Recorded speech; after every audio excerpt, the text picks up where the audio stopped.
At narito na naman ang mainit na balita mula sa mundo ng social media natin sa inyo ni Madam Chika. Muling naging hot topic sa politika ang pangalan ng mag-asawang Liza at Ferdinand Bongbong Marcos kasama na rin ng Tingog Party List matapos ibinyag ni Senador Ronald Bato de la Rosa ang ilang hindi kanais-nais na impormasyon tungkol sa kanila. Ayon kay De La Rosa, may mga dokumento umano siyang nakuha na nagpapatunay na hindi magandang transaksyon at kasunduan ng Tingog Party List at ng mga Romualdez sa mga nakaraang taon.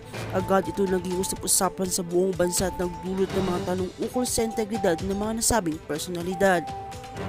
Sa isang press conference, binanggit ni Senador Bato de la Rosa ang mga aligasyon ng posibleng pandaraya at hindi tamang paggamit ng pondo mula sa gobyerno na may kinalaman sa mga proyekto ng pinondohan ng mga taxpayers' money.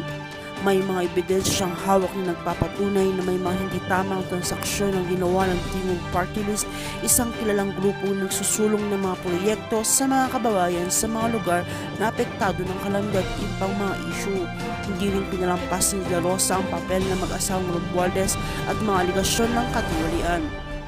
Ayon pa kay De La Rosa, ipinakita niya ang mga dokumento ay nagpapakita ng umuling paglabag sa mga batas at regulasyon na may kinalaman sa mga kontrata na pinagkaloob sa mga kaalyado ni Tingog Party List at ng pamilyang Marcos at Romualdez. Sinabi ni Senador na hindi malinaw kung paano ang proseso ng pag-aproba at kung may mga hindi napansing mga anomalya sa mga proyektong ito.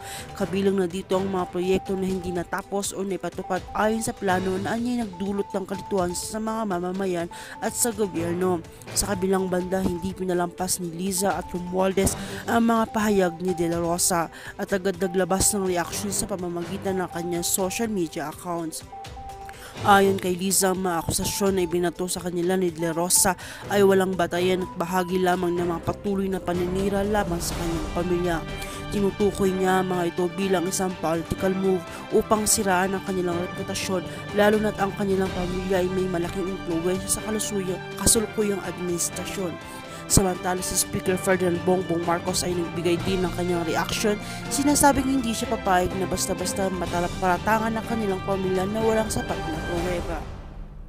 Kung may mga ebidensya si Senator Bato, dapat ipakita niya ito sa mga tamang ahensya na huwag gawing circus ang mga bagay na ito. Tumanggi naman ng mag-asawa na magsagawa ng mga isang opisyal na investigasyon ukol sa aligasyon at minalawanag nilang sila'y sumusunod lahat ng tamang proseso at gobyerno.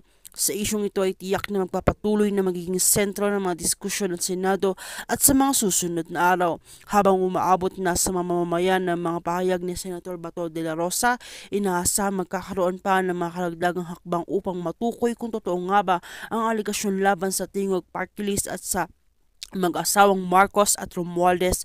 Sa ngayon, nag-aabang ang buong bansa sa mga susunod na hakbang ng mga otoridad at kung may epekto ba ang mga isyong ito sa political na landscape ng bansa. As karagdagang impormasyon, panoorin ang video. At kung bago ka pa lamang sa akin channel ay huwag kalimutang mag-like, share and subscribe para update ka sa aming bagong balita.